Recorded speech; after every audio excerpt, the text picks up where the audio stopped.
Binisita ni Pangulong Marcos ang isang pabahay dito sa Sitio Cogita, Barangay Pulambato, sa Bugo City kung saan 7 ang nasawi. Pasado alas 10 ngayong umaga, dumating ang Pangulo at personal niyang binisita ang lugar at kinausap ang mga residente.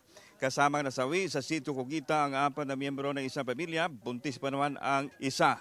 Kasamang nag-ikot na Pangulo ang mga miyembro ng gabinete. Ipinag-utos na Pangulo na madaliin ang tulong sa mga biktima ng lindol. Hiningi ng mga residente sa Pangulo na mabigyan sila ng babahay sa mas ligtas na lugar malayo sa sakuna katulad ng lindol.